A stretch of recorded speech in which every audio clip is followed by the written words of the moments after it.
What is going on, guys? Welcome into the Blitz podcast, and we have officially jumped into the top five today in our power rankings, and we are going at number 5 with the Baltimore Ravens. And for that, we have a very special guest in Kaden Kues. We've had him on once before. This was like pre-YouTube era. It was a very long time ago, but is probably the biggest Ravens fan I know, knows just as much about the team as anybody that I know. And this is an episode I've had circled for a while. It's been an episode I'm excited about because honestly, if you've watched any episode, you know that I'm a Steelers fan, but I'm as excited about the Ravens as I am about any team in the NFL. I think that they're, I have them at 4th. They come in at 5th here. That may be a little bit higher than consensus, but Kaden, glad to have you on. How are we doing? I'm doing good. Happy to have a fellow Ravens fan with me. Yeah, You know, definitely. Yeah, it does kind of suck because they are easily my most hated sports franchise, in all of sports, and they have one of my favorite players in the NFL in Lamar Jackson, and one of my favorite rookies as well that we'll talk about in a little bit. But for right now, let's jump into the quarterback position where things could have been a lot more bleak here.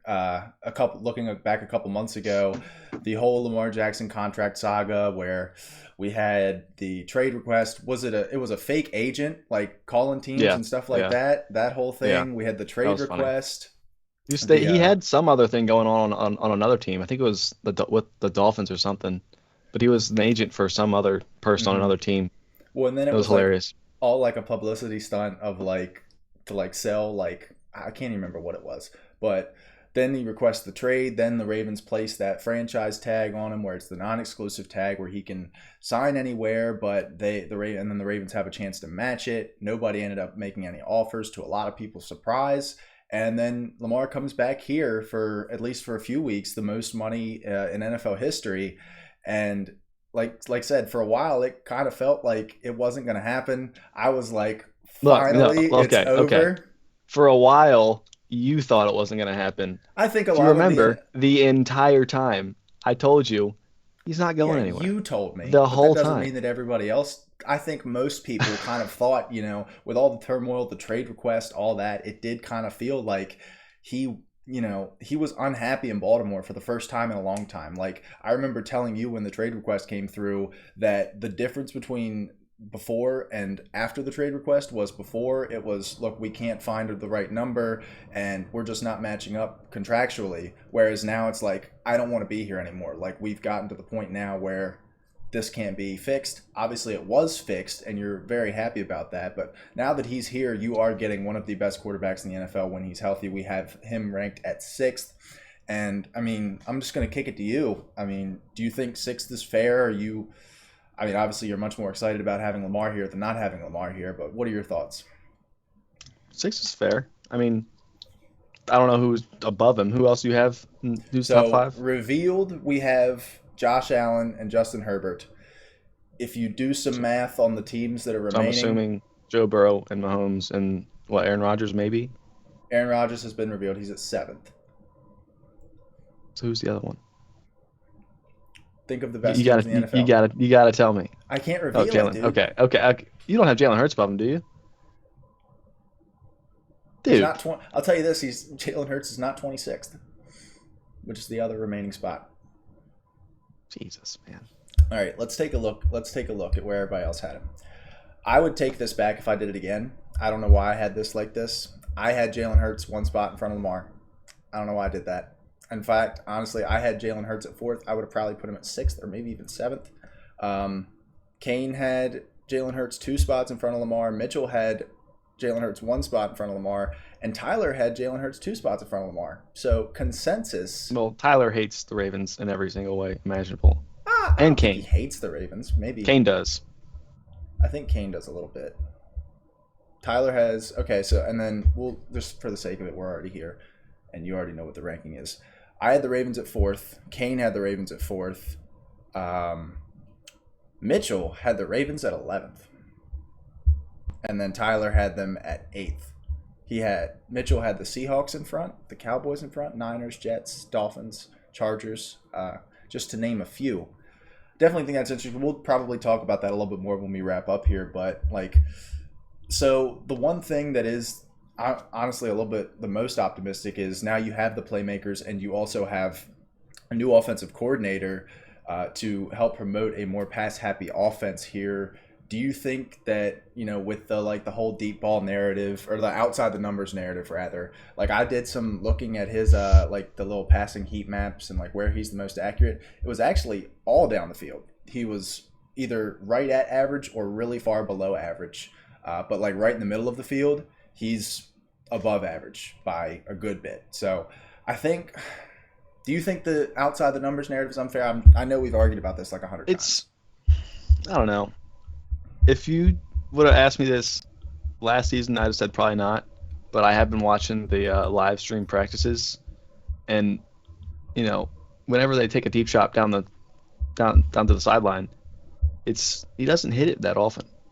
Like it's got like maybe like a sub 50% accuracy rate. So I'm a little worried about that, but I'm not that worried just because it's a new offense and it's training camp. So I think I'll fix it and it'll be fine by the time the season starts.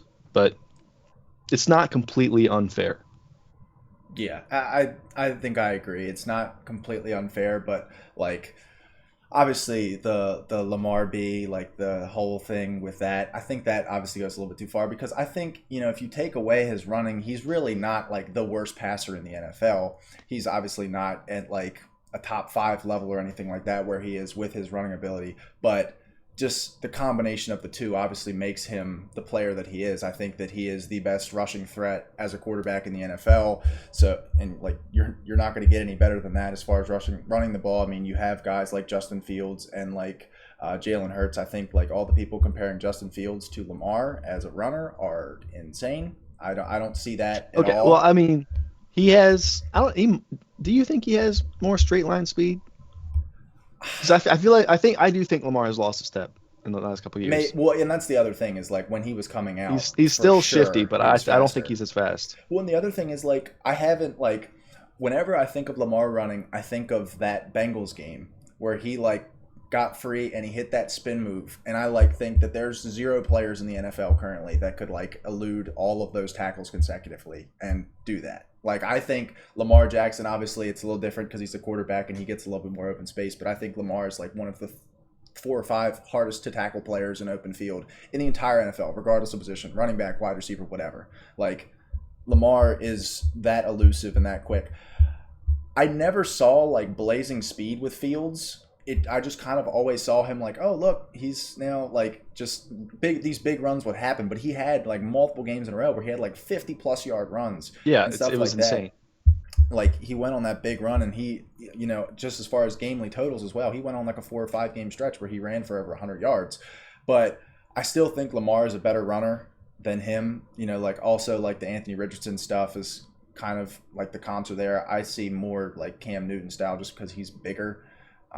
Than Lamar, but like Lamar is about as good as it's going to get if you're talking about a running quarterback. So you're very excited about having Lamar here at quarterback, and you're even more excited about these playmakers now because of how poor. I know I'm not used to it at all. I don't even know because of how poor they've been recently, especially at the wide receiver position.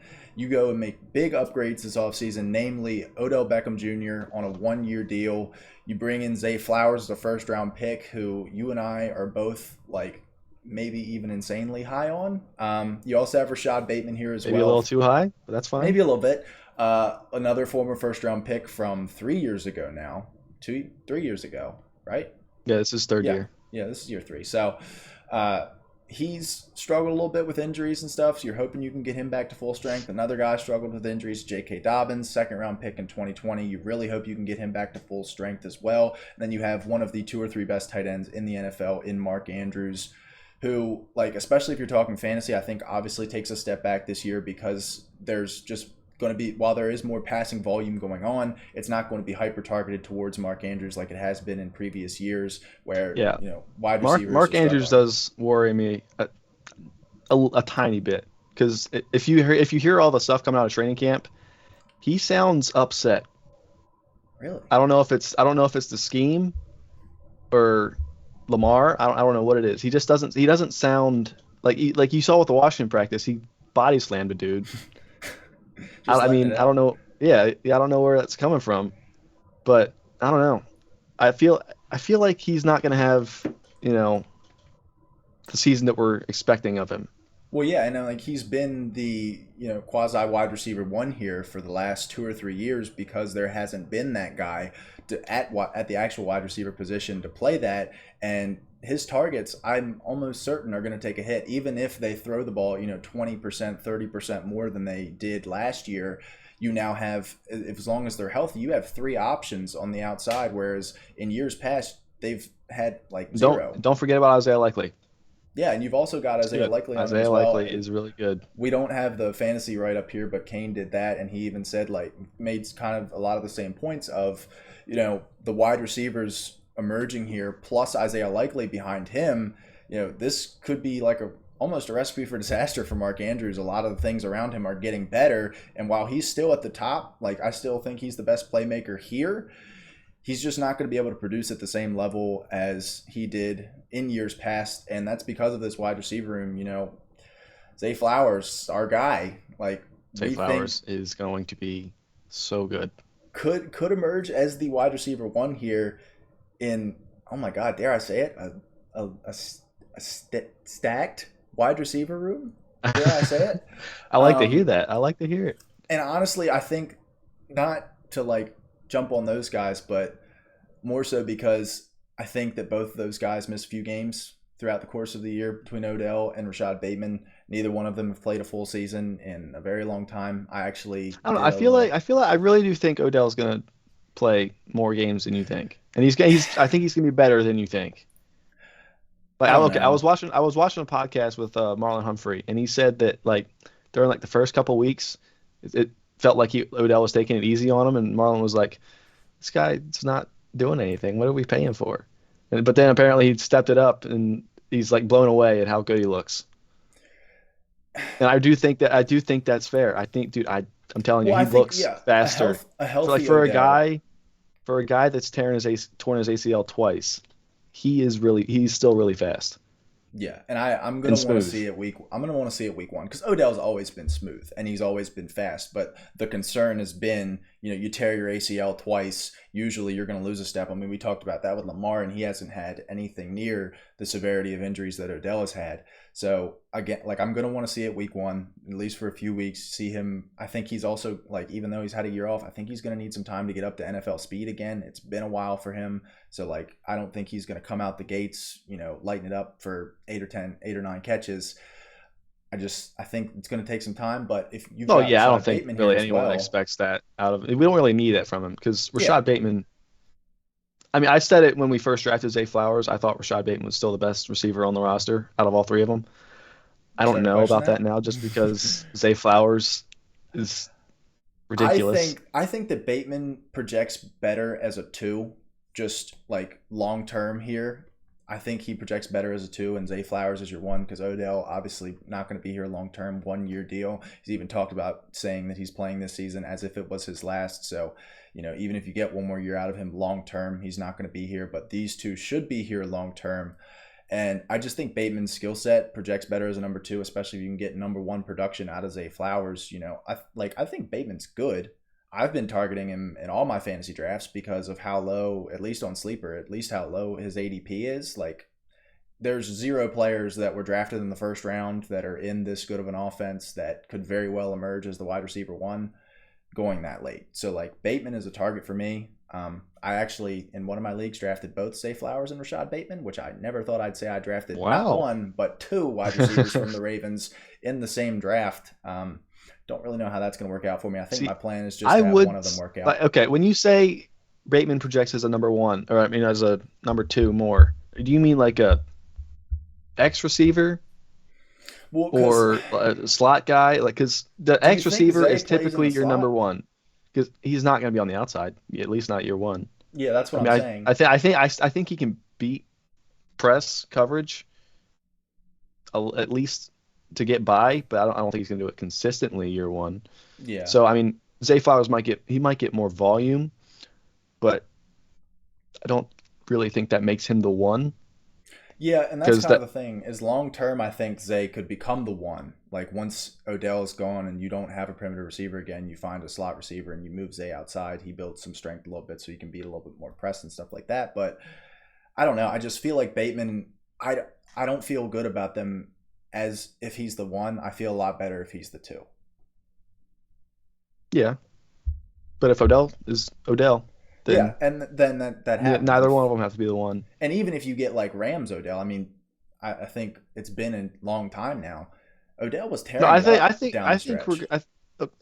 I think he's going to be better than Rams Odell. I really do. Well, if you get somebody that's better than Because Rams like Odell, he, he wasn't that good with the. I I mean, mean, I think he he scored a was touchdown for like 3 or 4 solid. straight weeks. I Yeah, but mean, I know that he that's scored touchdowns, but he didn't get rack up a ton of catches for a ton of yards. But he looked. You saw flashes of Odell throughout his time on the Rams, and that's in an offense with Cooper Kupp, in an offense where the number two receiver really doesn't get any volume, and he was still doing at least something. So I do yeah. think Odell's going to be pretty good this year. And then we have to address the elephant in the room, and that is J.K. Dobbins. Look, we were both very high on Zay Flowers, and like we're in step about how good we think he's going to be. Polar opposites. And we could not be J.K. further apart Dobbins. on J.K. Dobbins. I don't see it. Me and you have gone back and forth 100 times about if he's injury prone or not. I think It's one injury. It's one injury. One long-lasting injury. I don't even know if like healthy J.K. Dobbins is really that good of a running back. There's like we love to do this thing where we'll be like, all right, do we want to play the game? Where we're like, okay, he's a top 10 running back, but then when you list 10 running backs, you realize, oh, maybe he's not that good. Like that's kind of my thing with J.K. Dobbins, and that's kind of my thing with a lot of running backs and receivers in the NFL. It's just there's so many good running backs. Like J.K. Dobbins could be a good running back and could put up good numbers here in Baltimore. This is a team that's going to let running backs produce, maybe not one running back specifically, but we do have a change in offensive coordinator here, so maybe that changes as well. But I just, again, if you start listing down the running backs, there's not too many guys that I'm taking J.K. Dobbins over that are starting in the NFL right now. Well, I mean, okay. J.K. Dobbins has an extreme amount of talent. He's very, very good with the ball in his hands. You might not think it, but I know it. I know it. He's good. But the scheme change that we're going to be going through this year is I don't know what to expect from him, because Greg Roman ran, I think, like 96% power gap plays when running the ball, and Todd Monken ran that exact same split pretty much, but as zone running plays. So I don't really know how to expect the running backs to look. I don't really know how to expect the offensive line to look. I think Linderbaum is going to be better just because of that and get him out in space more. But I don't know about the other guys too much. And I just don't know how that's going to affect the read option game. So it's going to be interesting to watch for sure. I think Justice Hill is going to have a much bigger role than people think, just because I think he's probably a better zone running back than Gus Edwards is. Yeah. But it'll be like, interesting. Like I said, with like the when you start naming the running backs thing, like J.K. Dobbins graded out as a with a 76.2, which for almost every position in the NFL, like that's very good. That's 33rd. Well, okay, look at what's out of his 51 rushing running grade though. backs. What's his rushing grade? Why can't I find With it? half a leg missing. That's the other thing, is he did play with half a leg, so that's why it's kind of, I mean, I'm pretty sure it's a little bit higher. Yeah. I don't know what that ranks. I can't seem to find that for whatever reason. But like I said, like that's an average grade, or even like to a borderline above average grade, and that's still 33rd overall. And he's going to get healthy, and I think that he definitely has a better season than he does last year. But it's just like, I don't even think that most people think this. I think this is no offense, I think this is a Ravens fan thing. Like there are not a lot of people that are as high as you are on J.K. Dobbins, as you should be for, it's your team. I I get it. Ravens fans are very, very high on J.K. Dobbins. You are very, very low on J.K. Dobbins. I think the media is in the middle towards my side more than your side. Right. But people know about him, and people know he's good. You just can't seem to come around on that. Yeah, and his rushing grade 78.2, like that's a good grade. Now, this is also factoring in fullback, so we might need to take that out because the guy in front of him is one Derek Watt, and it's a little unfair to him. But Derek Watt did have a better rushing grade on like 9 snaps than J.K. Dobbins did last year. So just something to think about. Would the Ravens rather Who have else Derek is above Watt? him Who then? knows? Who else is above him then? Well, and it's hard because if I filter it down like based on carries, he'd probably miss the cut because he only played about half the games last year. Okay. Yeah. So like ETN, Salvon Ahmed, James Cook, Cam Akers, Raheem Mostert, Saquon Barkley, Brian Robinson, Benny Snell, Benjamin, Chuba Hubbard, Gus Edwards, Miles Sanders, Devin Singletary, Austin Eckler, DeAndre Swift, Kenny Walker, Cordero Patterson, Pierre Strong, Alexander Madison, Ramondre Stevenson. You get the point. I'm about 20 running backs up now. But I don't know. I don't think I'll ever see it with Dobbins. If he surprises me, shit, because, I've been about as outspoken as it gets, and that makes this Ravens offense even better. You'll never I will never hear the end of it. I know. Like, I'm fully aware of that. Just the same way that you will never hear the end of it when George Pickens outproduces Justin Jefferson this year. Shout out Ryan Clark. All right, moving on to the offensive line. Another very highly ranked group. This is the second group that they have ranked at 6th, and it is, for good reason, one of the best in the NFL. You do have Ronnie Stanley, who's on his way back to returning to form after he had a very similar J.K. Dobbins. Like, is he healthy? Is he not? His PFF grade might not show it, but he's still a really good pass blocker. Yeah, actually wasn't even one of the highest ranked offensive linemen on his team, was actually the lowest outside of the left guard spot. You get Tyler Linderbaum in the first round last year. That looks like it is a absolute hit. They last year traded Hollywood to get that pick, and was the 6th greatest center per PFF last year in his rookie season. It's going to be higher this year. Breakout candidate very well could be higher. We've seen a rookie center in Creed Humphrey the year before Tyler Linderbaum come in and be an immediate impact for the Chiefs. Now looks like he's going to be one of the best centers in the NFL. Tyler Linderbaum looks like he's on his way there as well. Was talked about as the best center prospect in X many years. And the Ravens get him towards the bottom of the draft. I think that's excellent by the Ravens to target a low-value position, but a very good player at it, especially late in the first round. Then you also get Morgan Moses, who I remembered when they signed him. I was like, you've got to be kidding me, because they just keep getting these Morgan Moses tackles. We got to talk about Morgan Moses, at least for a little bit. Because PFF WAR, wins above replacement, they had him at I think it was top 5 most valuable offensive lineman in the entire league last year. Naturally. And that's we signed him for $5 million a year. $5 million a year. So Eric, I don't know how Eric DeCosta does it, but he's a mastermind when it comes to this stuff. And he's able to find these guys. And another guy just like that is Kevin Zeitler, who they brought in last year for another similar value contract. I believe it wasn't anything too expensive. I think it was 3 years, 330. Okay, so 10. I mean, that's like guard average, maybe a little bit above. But they got the 7th best guard in the NFL out of that last year, playing at right guard for them, coming over from New York. Right? Yeah, New York. Pretty sure this was his second year with us. Was it really? Pretty sure. I might be completely wrong. I might be blanking on it. We are a professional podcast. Yes. This year too. And I mean, even the year before that, graded out better than he did last year. And last year graded out a 74, which was good for 7th. So, that's just kind of crazy how offensive line versus running backs, you have a guard grading out at a 74, which ranked 7th, and a running back grading out at 76 with ranks 33rd. That's just it's how the difference of how many good running backs there are in the NFL. I reference PFF grades a lot, and I think that it's players that have for offensive line especially. I think that players that have really, really high PFF grades, it's they're obviously really really good, but some players obviously have low grades. Doesn't necessarily mean they're bad. They can still be one of the best in the league. It's Real, just it fluctuates a real lot. glass half full guy over It here. does. Look, dude, you look at Ben Powers last year, he was like the best pass blocking guard in the league, but ranked in the 20s, I think, or something. Yeah.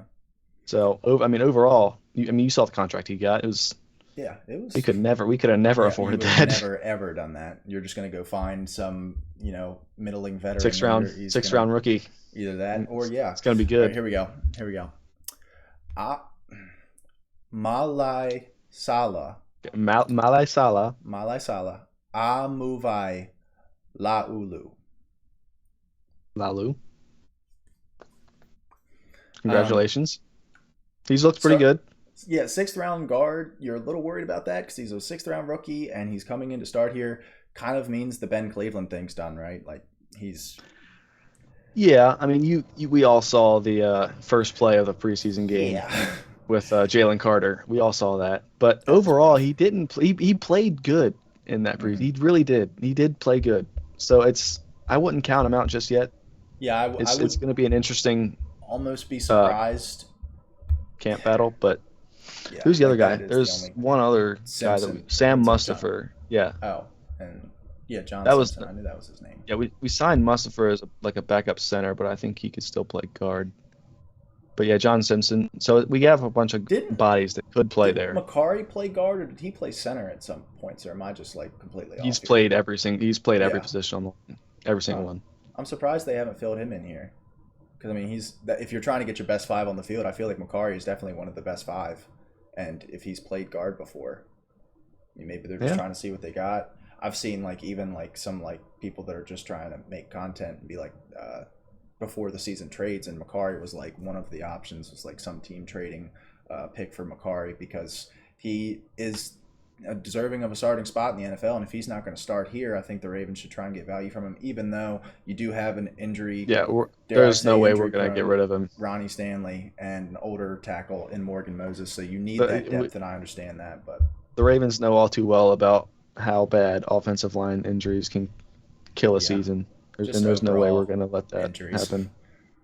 Yeah, But this group, you have the sixth ranked quarterback, right in the middle of the pack as far as playmakers go, and a sixth ranked offensive line that's going to produce a very good offense, and especially when I feel like 18th for their playmakers. And again, we could definitely do that thing where we start counting out the groups of playmakers, but I feel like the Ravens could absolutely go higher because I feel like Bateman and Zay Flowers, I feel like you're kind of buying into the floor here with them. And like I don't know if the general opinion, so especially on you had Rashad our Bateman, could get any playmakers at worse. 18. Hmm. You can see who's. I sent you the thing. You can see who's in front of them. It's despicable. Well, this was in May, and we don't like do a whole like we'll adjust for like a big like we adjusted for the Jalen Ramsey injury. We aren't gonna adjust Falcons. Bijan, Drake I London, don't Kyle care. Pitts, dude. Come on. I know that they've got two glaring holes at the other wide receiver spots, but that was largely weighted by me because Vikings. I know that's Justin carried by Justin Justin Jefferson, Justin Jefferson, but T.J. Hawkinson, Alexander Madison, Jordan Addison.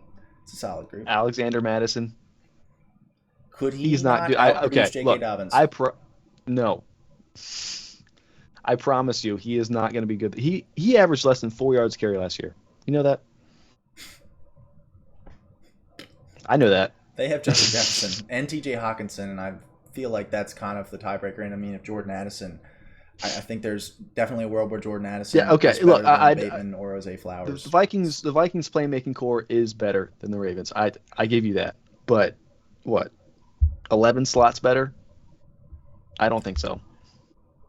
I think we may have done a little bit of adjustment, but we definitely did these rankings with Dalvin Cook still in the fold, and that may have been part of it. And maybe we didn't adjust. Can't really fully remember. Funny story. Actually, never mind, because we're recording this before the sixth ranked team. Can't say who it is. Well, technically, I can say who it is because this is already. So, the Bills were the last episode, and we'll probably talk about You it have then. us ranked above the Bills? Yes, that was ranked. So for Cool. those that didn't watch the Bills episode, Tyler had the Bills at 15th, which is the reason mainly why this is happening. I had the Bills in front of the Ravens. I mean, I had the Ravens at 4th. Kane had the Ravens at 4th, but I'm pretty sure all of us had the Bills in front of the Ravens except for Tyler. And honestly, we haven't recorded the Bills episode yet. I kind of want to have Tyler on for that episode because You need to. You absolutely that's need gonna to. garner a lot of views. But let's. But my main point was that we recorded the Jets episode, and I said, "quote The fact that it's been 2 weeks and it hasn't happened yet to me means that the Dalvin Cook deal is dead." And 2 to 3 hours later, he signed with the Jets. So that was Yeah, that broke my heart that as was a awesome. Brees Hall fantasy owner. As a Dalvin Cook owner, brothers hurts. All right, front seven. This group's going to rank at 17th here. It is obviously led by the linebacker duo with Roquan Smith, who was a midseason acquisition last year, and former first-round pick Patrick Queen, who took a big step up in his play once Roquan Smith arrived and was able to have Patrick Queen kind of be the second linebacker here. But outside of that, you don't really have a whole lot of names. They did bring in Jadeveon Clowney today, who is definitely the biggest name. You don't have okay. You don't have I'm a lot of tired big of names the here. Matabike disrespect, dude. Justin Matabike is. It's not a big name. Dude, He's a I good player. promise It's you, not a big he name. is He very, very good. Could very well be a big name by the end of the season, but at this point in time, he was also a candidate for breakout candidates. We both liked the Jabo in the draft process last year. I had him mocked to the Ravens at multiple points, and then tears his Achilles In the first round. In the first round, naturally falls right to them at 45th. I remember going up to you at work and being like, you don't know what it's like to never get the player that you want. Like, you always get the player that you want, and then like 6 picks later, George Pickens, who was my wide receiver 2 in that class, and my pride and joy, gets picked by us. And I was like, okay, we're good. I'm good. But you have David Ojabo here. You also have Odafe Owe here as well. Tyus Bowser, who I feel like he's been here for roughly ever. And then front three, you got Matabike, who I'm sure you're going to wax poetic about for at least 10 minutes. Michael Pierce and Broderick Washington. And like I mentioned, you also added Broderick Jadeveon Washington's Clowney. good. He recently extended. Jadeveon Clowney here as well. Just go ahead, take it away on the front seven. I do like the Broderick Washington extension, although I don't know about the value in it because I would much rather keep Matabike. I'm sure he's going to be a lot more expensive because you got all these like interior defensive linemen market, getting like 15 a year. Like, I forget what is his name. His last name's Allen. So I'm pretty sure he signed with the Broncos last year Zach for like 15 a year. Yeah, Zach Allen, 15 a year. 13 or 15, something like that. I'm really worried that Matabike is not going to be on the Ravens next year because he's so good. The thing is, it's taken him so long to get here. Like, you wish, obviously, he was a second-round pick. You don't expect him to burst on the scene, but since he was a second-round pick, he doesn't get the fifth-year option, and by the time he's developed, it was either third or fourth round, but okay. But he doesn't get the fifth. He doesn't grade out that well on PFF because I'm looking at it right now, but he has these splash plays where he just completely blows up the entirety of it. And you've been, like, to your credit, you've been talking about Matabike since his rookie year. I mean, granted, he's been doing this. But he's been doing this the whole time. It's just consistency. He's slowly getting there. But I mean, you're definitely excited about him. The only problem is long term. He's got 1 year left on his deal, especially with the IDL market going up, and you have Lamar Jackson, Mark Andrews, Ronnie Stanley, Roquan Smith, Marcus Williams, Marlon Humphrey. You've got all these big contracts on your. You also are gonna next year have to make a decision on Patrick Queen. As well. No, well, yeah, this is his last. Well, because they were both in the same class, but he was a first round. I wouldn't be surprised if he got traded before the deadline. Yeah, he was a big trade. I really wish he doesn't. I hope he doesn't.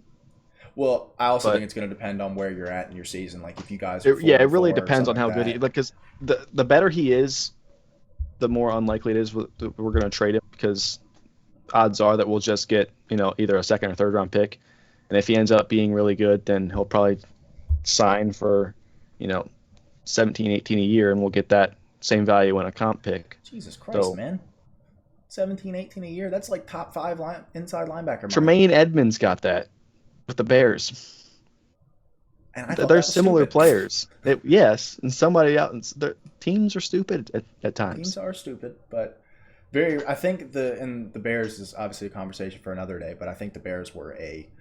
I thought the Bears offseason was an absolute disaster. Like they Oh yeah. with the assets, they had the number one pick. They had the most salary cap space that we've seen come into a free agency period in like 4 or 5 years. They spent a good portion of it on linebackers, and then they drafted a tackle who I Zero thought was a defensive late linemen. first round pick. You have no pass rush. You then traded away Roquan Smith to go pay that same amount of money to linebackers again. Like I remember when they traded the Roquan Smith, you guys, I was like, great, you aren't going to be good for a while. You don't need a good linebacker right now. You can afford to pay him, but you shouldn't be.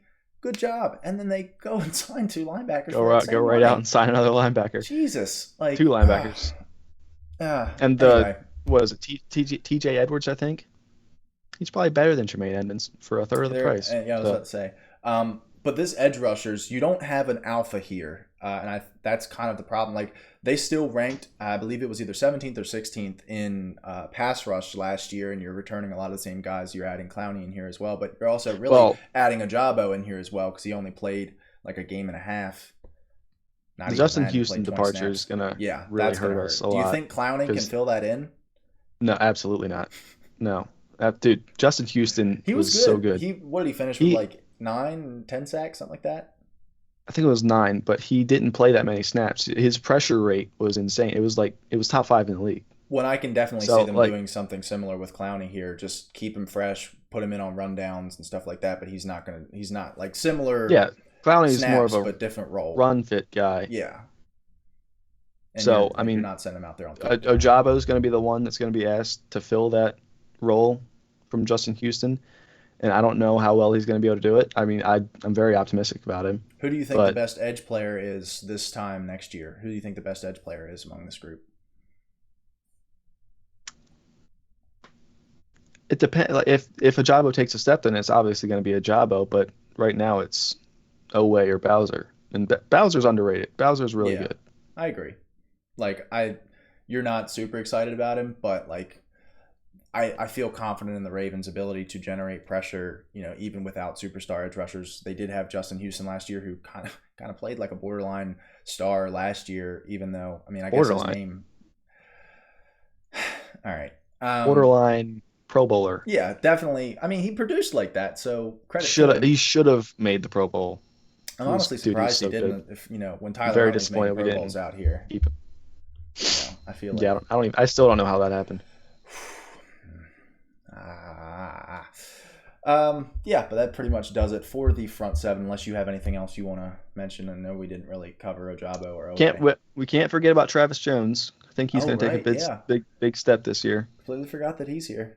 Second, was he the second? Was he second? He was a third? And I was like, what third the round hell? pick. Because third round. Like the day of the draft, people were like, yeah, he's probably one in the first round. Like most people were. He was in the bottom of the first round, but most people were saying he's a first round player. And you guys get him at pick 76. Like I was just like, yeah, of course they do. Like just get 4 first round talents. That in one draft. It's great. It's the same way that a lot of people feel about the Eagles, where they're just like they just do like the simple thing. They just draft the good player, and everybody praises them for it. And like 60% of the time, it works out, so it looks great. Like that's how I felt about you all for so long. It was just like you just make this like you trade a 6th round pick for Calais Campbell. And he gives you like 4 years of really good defensive line play. And I'm like, I don't understand. I'm surprised he's still in the league. Me too. I mean, I don't know. I don't even know why you guys. Like, yeah, I know. Why spend your twilight years, your post twilight years in Atlanta? It doesn't make. Just retire. I don't get it. I don't get it. He wants to play with Bijan. All right, moving on to the secondary here, and it's going to look a little bit different in week 1, maybe week 2, week 3. Marlon Humphrey did get surgery, correct? On foot? Right? Mm-hmm. Yeah. So he's going to miss like the first week or 2, maybe even 3. So for the first couple weeks, at least the cornerback room could definitely be a bit of a problem. You do have Ronald Darby here, who also feels like he's been in the league forever. Pretty sure he's coming off a torn ACL. He feels like the Kyle Fuller signing. Like he feels almost exactly like the Kyle Fuller signing. Like was a very solid but not like fantastic corner in the NFL for like 5 or 6 years. The Ravens bring him towards the end here. He was really good like first 5 years, but he tailored off very quickly. Yeah. So I feel like Kyle Fuller's peak was better than Ronald Darby's, though. I feel like Ronald Darby's just lasted longer. yeah. But Tell me when he's about healthy, Arthur Millette. 'Cause I'll let you finish, but I need to let know me about Arthur Millette. let me pray for you, brother. He's he's not very good. Like Didn't I think don't so. think that he's going to be a big impact here. I would honestly, I mean, you don't really have a guy that's going to play the slot like Armour Davis. Probably not going to play the slot. I don't think Darby's going to play the slot at this point. So he's going to start, and good luck because he's probably like the second or third best corner on those really, really deprived of talent cornerback rooms that we had for those few years. Like, I feel about Akilla Nice. Witherspoon. I think he was probably better than him, but like Arthur Millette was right in the mix with James Pierre and guys like that aren't on most NFL rosters. They started for us, so that's fun. I mean, like you're gonna be mad at Arthur Millette a couple times this year, but you do bring in Can't Rocky wait. Sin here as well. Was kind of like the replacement for Marcus Peters. I'm pretty sure you called this signing about a month and a half in advance of it happening because the Rocky Sin signing was a little bit later in the free agency process. You also have Jalen Armour Davis here as well. Was a second or third round pick last year. Fourth round pick. Oh yeah, 2 years. I mocked Yeah, I mocked him Nice. in the second round to the Ravens. That's why I was thinking that. You got him in the Yeah, fifth. yeah. It Um, happens. he wasn't very good last year. Like He was hurt. he was hurt, and He's very athletic, he played the first 3 games. tall, or something lengthy like that. guy. Yeah, like, and he went. I hate to sound too just generalizing here, but he did go to Alabama, so there's something there. Former 4-star, not a former 5-star. But in this safety room, you probably have one of the 2 or 3 best duos in the NFL, if not the best. I think you're talking about Micah Hyde and Jordan Poyer. That's After really that, it. that's pretty much it. Yeah. Yeah, that's definitely it. Kyle Hamilton, though, did play a majority of his snaps last year at slot corner, so that In the could be a slot, yeah. thing again So this year. Do you it'll think that be. happens again? I don't know. I think it'll be split up, but he's obviously going to play more deep safety. So I am Yeah. interested on how that's going to pan out. I think he played like 90 snaps at free safety last year, like 110 in the box, and then like 300 in the slot corner. So Yeah, and most of those deep safety snaps probably came in the first couple of weeks when everyone yeah, thought he sucked. yeah. But So despite that, he graded out at the number one safety in the NFL last year as a rookie, which you've again got to be very excited about. We put him as a breakout candidate, which is kind of hard to do when you're already technically number one guy or played like the number one guy last year. But now that he'll able to be finding a bit more of a home at deep safety, could see some improvement from him. You also have Marcus Williams here as well, who is more of your traditional free safety. He missed a couple. Marcus Williams he missed He missed quite a few games six or last seven year. games, Yeah, maybe more than that. But he was on pace for an incredible season. I remember he started He out had, really like, well, Yeah, he had and I was pretty 3 pissed. picks in the first 4 games, maybe Yeah, something like that. I remember he Like had that that one Dolphins game, insane he one could have against had the he had 2 Dolphins. picks in the Dolphins game. He could have had 3, but he dropped it. I was really upset about Yeah, that because that's he what I dropped the remember. easy one and caught That's what I the remember. like Yeah, impossible one. But he was on pace for an All-Pro season, I think. But yeah. broke his Misses wrist. weeks 6 through 13. There's a bye week in there somewhere, but yeah, only played in 10 games last year. And if you can get him back, like we said, this is going to be one of the best safety duos in the NFL with a top 10, top 12 corner. Do you think Marlon Humphrey's getting a little underrated, or do you think that having him still? Yes, yeah, Okay. yeah. He's I Marlon think- Humphrey is he's still really good. He is known for like punching the ball out, and he hasn't done that much Mhm. because we haven't ran that much press man coverage in the last couple of Getting years. those opportunities, yeah. So, it says he doesn't get all the social media highlight videos that he used to, but he's still really good. And he doesn't get as many defensive pass interference calls 40 yards down the field as he used to. So I am excited. I am happy about that. Hip, He hip. has kind of phased that out of his Thank God. play style. Yeah, I mean, I still think he's definitely like top 12, top 10, somewhere in that. Corner bounces back and forth from year to year. Like, you can even see it in his grades: 70, 73, 78, 69, 76, 65, 76. Like, it kind of fluctuates. You have a good year. Like, my primary example of this is Xavier Howard in 2020 was the best corner in the NFL for that year, and since Had like then it's been 10 an or 11 absolute picks. I yeah. think he only had Since then one it's been an last year or absolute something. disaster. And people will still put him in the top 10, top 12 for corners because of that one season he had 3 years ago. And I'm a victim of, or not a victim, I'm guilty of doing this myself because I do it all the time with Trey White. I love Trey White, but really hasn't been as good as he was, I believe, in that same 2020 season. But I love Trey White, sue me.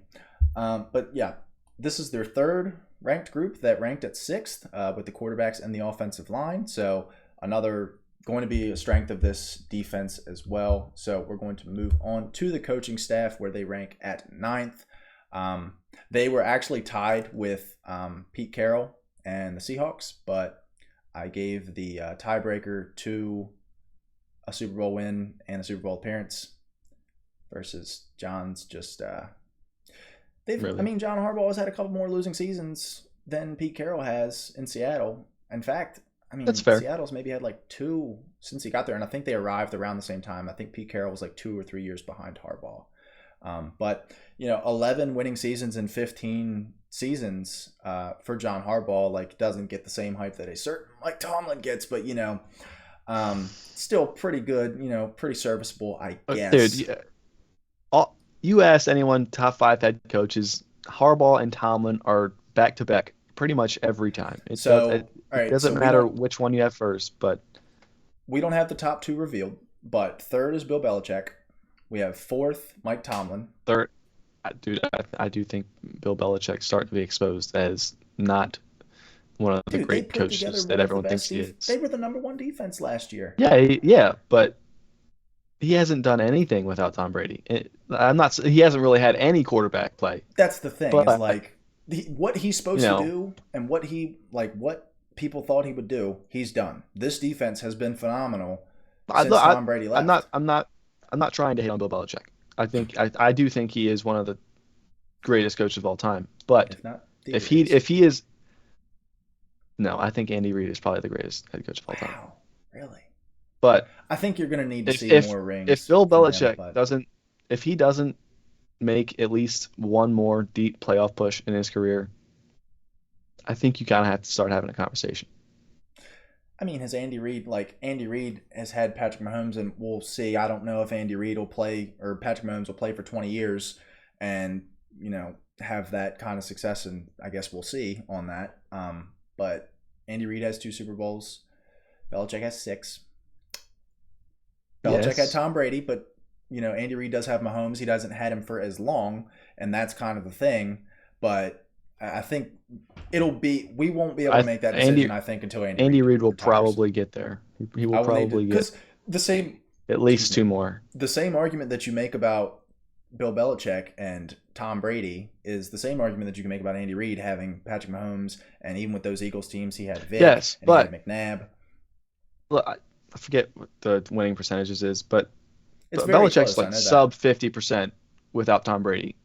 And what? Well, Andy Reid's like 80% with Mahomes. I think he's still like 60% but again, without him. McNabb was like a top 8 quarterback in the NFL. Yes, he has had like a top-ish quarterback. Good quarterbacks. Brady wasn't there for New England. It was Matt Castle, Brian Hoyer, Mac Jones. Garoppolo.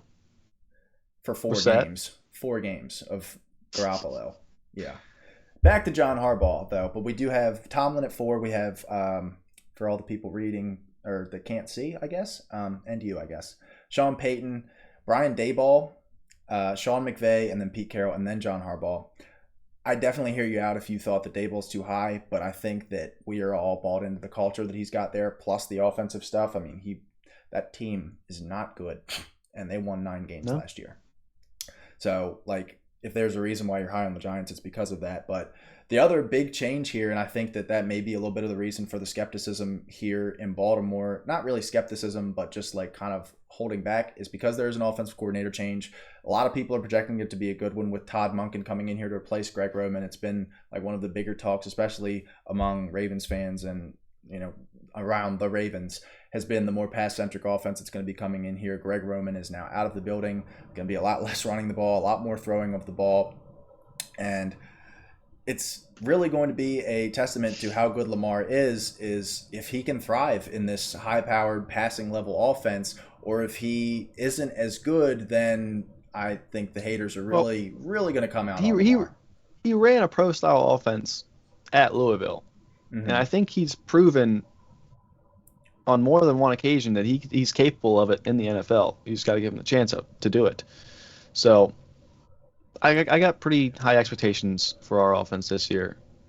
And I think deservedly so, because if our offense is like middle of the pack, then we're going to be in for a rough season, because I don't think the Yeah. defense is going to Well, be and as good as it was last year. also, this is the best surrounding offense that the Ravens have had in a very long time. Like, this is the best wide receiver room that the Ravens have had since they became the Ravens. And I don't even know if it's close. Like, there's two Well, guys on here, Super Bowl year, Bolden and Torrey Smith Jacoby Jones, is a kick returner.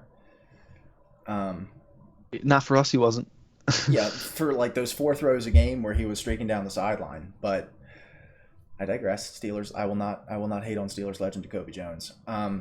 I don't know. I still think that this, especially with how we feel about Zay Flowers, I think this could definitely be better than that year. And also add Mark Andrews in there. Dennis Pitta was great, good. Mark Andrews is great. Um, and the offensive line still very good as well. So you have really high expectations for this offense, rightfully so, because the training wheels per se are off.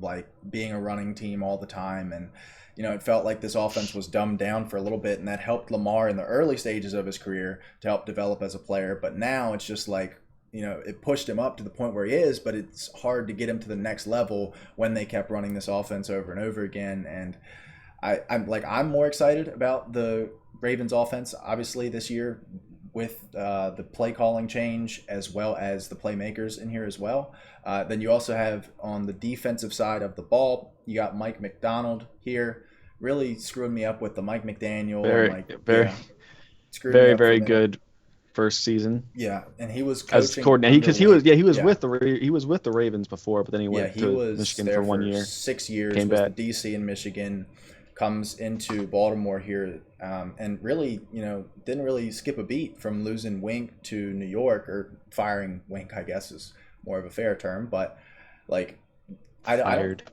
yeah, I don't think the Ravens really skipped a beat last year. You saw a lot of the same stuff where they manufacture pressure with guys that aren't like fantastic pass rushers. Secondary was good when everybody was healthy. I mean, you're not really losing anything in, whether you want to call it a downgrade or not.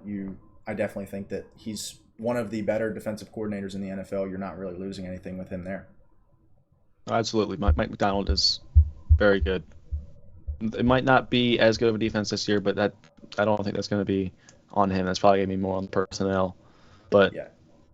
I, the defense should be fine. Yeah, I've never walked into a season, I mean, at least walked into a season worried about a Ravens defense. Like, No, yeah. I've been worried about them mid-season when everybody is injured, And when everyone's and hurt, yeah, it's fun. yeah, It's fun times. who was the corner that you all were running out there? Like, I think it was 2021. Dude, It I was don't like, even know. When we were doubling I mean, he's Devontae definitely not Adams in in the the league goal line. anymore. But No, I oh can't yeah. remember his name. It's gonna bother me. All right, let's move on to the schedule. Which strength of schedule? It They better do not have be Daryl Worley, because he's still on the roster. No, it But it might wasn't have been Daryl him. Worley. Was it Brandon Stevens? Dude. Okay, Ravens fans, they don't like Brandon Stevens, but It I was think he's 2021. I know okay. that, but it was like an absolute shit show whenever he was on the field. But schedule, 21st strength of schedule. The over under. I looked at three books. Two of them had them at 10.5 wins, so that's what we went with here. There's only, I think, four teams in the NFL that have a 10.5 win mark, or 10.5 wins or higher. And for the people that think that the Ravens are a little bit too high at 5, Vegas doesn't think so. Even in a loaded AFC North, in a loaded AFC, to think that the line is accurate at 10.5 wins, I think that speaks to how good they could be here. Looking at the schedule, what are your thoughts on that 10.5 win line? I think it's fair. I mean, What are the Bengals at? They're probably at like I think they're 11. at They 11, might also but the they might Eagles, also be at 10.5. like the Eagles But and Chiefs, also at 11. I think the highest was 11 and a half.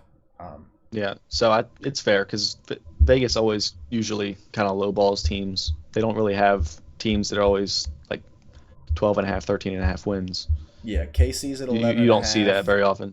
So, Casey's at 11 and a half. The Eagles are at 11 and a half. Bengals are at and if 11 and a anyone half. thinks the Chiefs are gonna go what 11-6, come on, they're gonna Yeah, that's do better that's a than that. Patrick Mahomes injury, Yeah, or and that's the they're highest clearing it. win total bet on the market. So Yeah, I think it's fair. yeah, and And I like I would say we're probably gonna go over, just okay, as so an you were saying optimistic over. Ravens fan, I obviously. think So they won, of course. I think so. They that's what won I 10 do. games last year, missing Lamar for the last 4 or 5 games. Um, they also didn't they start. They started like 3-3 because they blew Yeah, like we three 10 we point lost a leads. lot of we lost a lot of games in the early Yeah, there was a lot season of fluke that shit we that shouldn't happened to have. them. But like for the first 3 quarters of every game, they looked fantastic. It was just like half of the games for the first half of the season.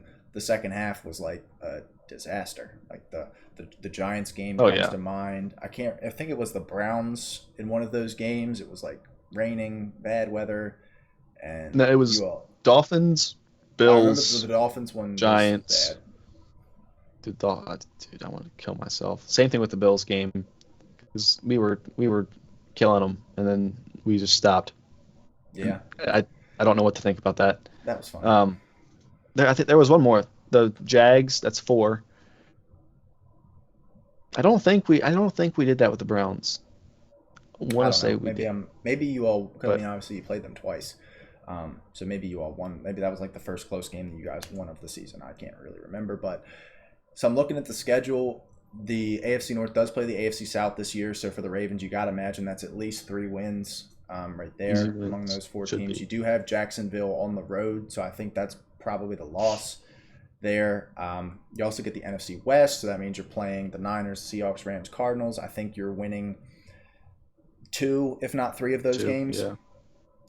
And then you're playing the second place team in each of the divisions, which was the Dolphins and Chargers, and then the AFC North for those other games. And then your one extra game is the Lions. So that'll be. I mean, it's in That'll be a fun Baltimore. game to watch. That will be. I think that'll be a very fun game to watch. That's probably the game that I'm targeting for that week, off the top of my head. But you say over. I think I'm going to go over as well, especially like I said, this team won 10 games last year with a lot of different problems happening. It's really improvements, especially on offense with the playmakers, big upgrades there. If you can get a fully healthy season from Lamar, I think this is 100% an 11-win team. All right, so let's wrap it up with the rankings recap. We do have the Ravens at 5th, if you missed the intro. For the offense, we have them at 8th, and then for the defense, we have them at 8th. And again, I say this every time there's this weird math here. The offense is 8th, the defense is 8th, the coaching staff is 9th. Just a lot of people would wonder how that comes out to the 5th-ranked team.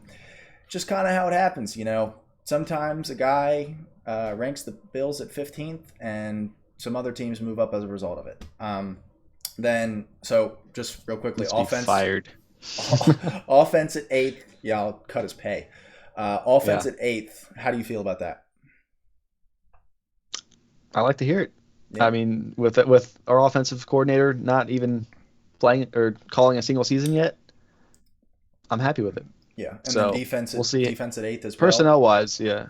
Personnel wise, the offense is good at Yeah. eighth. I just don't know about the coaching. We'll see. I'm And optimistic. health. That's another Defense, thing you have to for yes. offense. You have to take that into account with Lamar and almost all of the playmakers and Ronnie Stanley. Like 6 of the 11 most important players on the offense have had injury troubles. Like that's something you got to keep in the back of your mind, especially when you're putting if you're putting money down on the Ravens. Like that's something you need to be thinking about. Yeah, hopefully TJ Watt doesn't snap Ronnie Stanley's ankle in half again, Yeah, that would be awful. wouldn't it?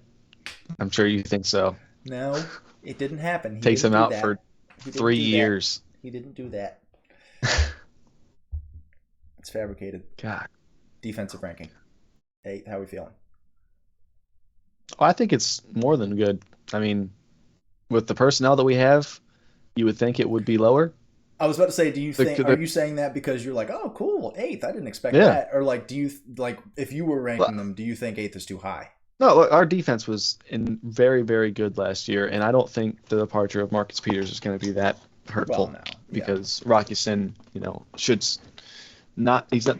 They different players with different play styles, but they should have a similar impact. So, really, the only question mark personnel wise would be Justin Houston leaving, and we have players that can step up and develop, and obviously Jadeveon Clowney that we brought in. So personnel wise, probably lower than eighth, but I obviously they're going to play better than that. So I Yeah. think And eighth is fair. that's why I had them higher, because they always just seem to play better than the personnel that they have. The front seven always seems to generate pressure, despite the fact that you all haven't had like a true number one edge player since like Terrell Suggs, if I'm not mistaken here. Let Um, Judon go. Let Darius Smith go, who yeah, was supposed to Judon. come back last year Yeah, and that was a backed fun out of one. that. That was a fun one. Glad that happened. Now he's playing in the AFC North, which sucks for both of Again. us. So, Hmm. yeah, Next I to mean, I think Miles Garrett. gulp. I mean, it's no T.J. Watt and Alex Highsmith. Don't get me wrong, but just saying. All right, championship window. We do have it as open, but I also put that it's closing because I think with the contract situations that are here, I think there are going to be some tough decisions that are going to need to be made throughout the next year or two. I can't like say we haven't had a team that's like got the championship window open indefinitely. Um, but you're going to have to probably make a Indefinite. You don't have the like, Chiefs window well, is we indefinite. haven't had them. Shut up. We haven't had them revealed yet. Um, it is open right now, but I think you're going to have to maybe make some tough decisions on a guy like Marlon Humphrey, on a guy like Ronnie Yeah. Stanley. You're going to I lose I Odell think Marlon Beckham. Humphrey is probably going to end his career with the Ravens. I I think feel so pretty too. confident about that. What about Stanley though? Because I think I don't think so. I mean, it depends on the type of because contract that we're able to offer him when it when does his expires. contract expire? I think he's got at least 2 years left, but I don't know. It's gonna be something. It's gonna be interesting to see what we do with Ronnie Stanley because we do need to figure out what to do with a tackle because Morgan Moses is not getting any younger. Yeah, and that's the He's other not thing going to be is the long-term plan. But same thing with Zeitler as well. I mean, I know that it's a guard and it's a little bit less valuable, but you're going to have to make some tough decisions, especially now with your quarterback taking up 20% of your salary cap or 25% of your salary cap. You've got to really pick and choose your spots. And I think Roquan Smith's a phenomenal player, but as far as when you're building a team, I don't know if paying a linebacker at the top of the market. I mean, Fred Warner's a little bit I different of a think he's worth case. it. I think he's worth it. I think they're I think similar I think players. Fred Warner's in a tier of his own, to be honest with you. I don't. I don't. I think he's I in a think tier Fred of his Warner's own, and then better, like but I Roquan's think in Fred Warner's there. better, but Roquan is in the same tier. Because when he was in Chicago, he had zero defensive linemen Well, in front of him that's to the other help him. thing, and that's why And the that Roquan Fred Smith. Warner's got Nick Bosa, Eric Armstead, Javon Kinlaw. No, not I was Javon about to say, Kinlaw. I mean, Jesus Christ, they have Hargrave. Javon Kinlaw, but Yeah, Javon what's his name? Hargrave, Yes, Hargrave. the other Javon.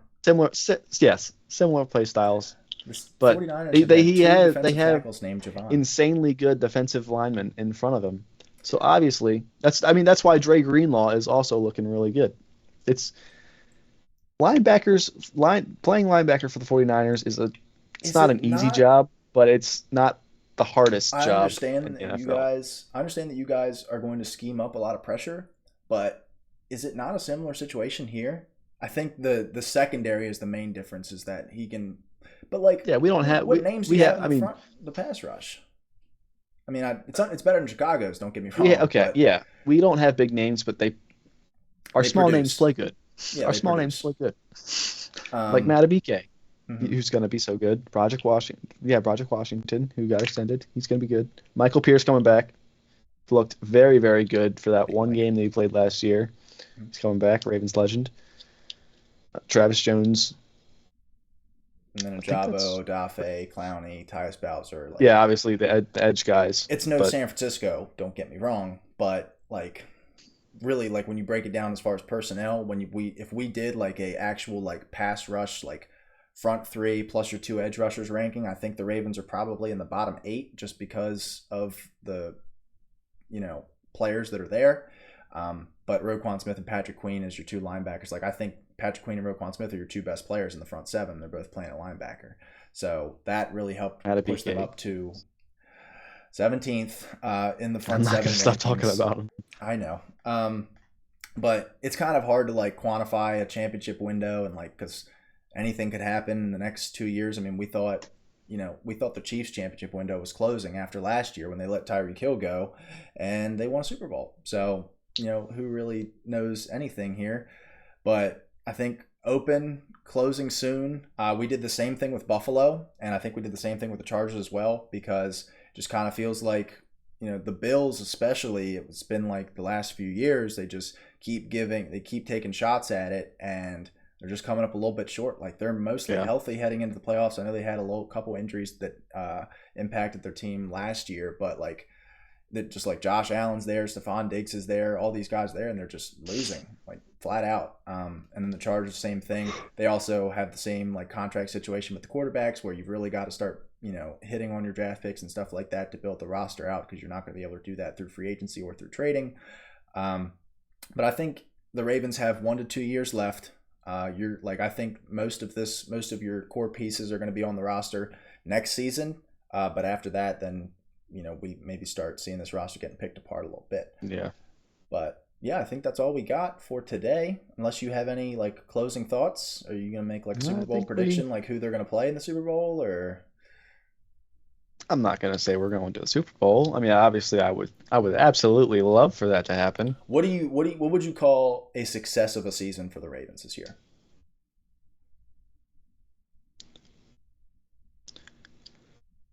Probably one playoff win, but optimistically, I'd probably say the AFC Championship at least. So that'd be a successful season.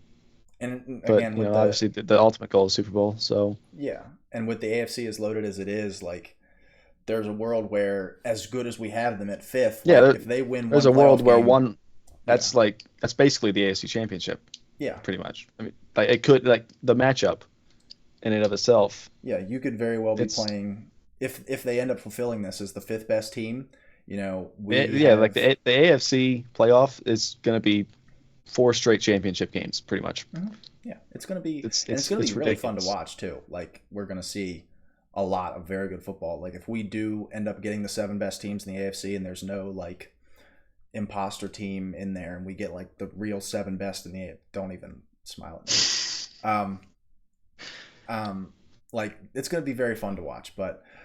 Yeah, I think one playoff win, I'd honestly put it in an AFC Championship, especially with all the hype that's coming into this season for the Ravens. I think that an AFC Championship appearance will be considered a success, because I think I don't think they're going to have the 1 seed, just because the North is going to be a disaster. And, it'd be cool, but probably not. Yeah, you would have to have a lot of things go right for that to happen. I mean, you've even still got the Chiefs and the Bills and all these other teams in there as well.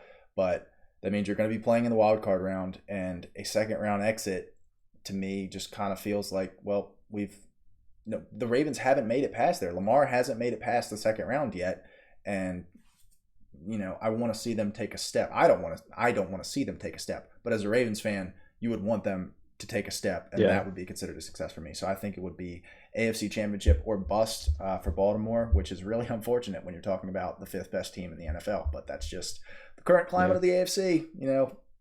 I feel it as much as anybody. I think the Steelers would be a top 12 team if they were playing in the NFC, but they're not. My life sucks. All right. We're going to get out of here. Do the whole comment, subscribe thing. Really appreciate all the support in the Chargers video. Again, I'm sure we probably are going to stress that in the Bills video that you've already seen, hopefully. But yeah, thanks for all the support, and keep it up. All the new subscribers, we're glad to have you. Yeah, we're going to get out of here. Peace.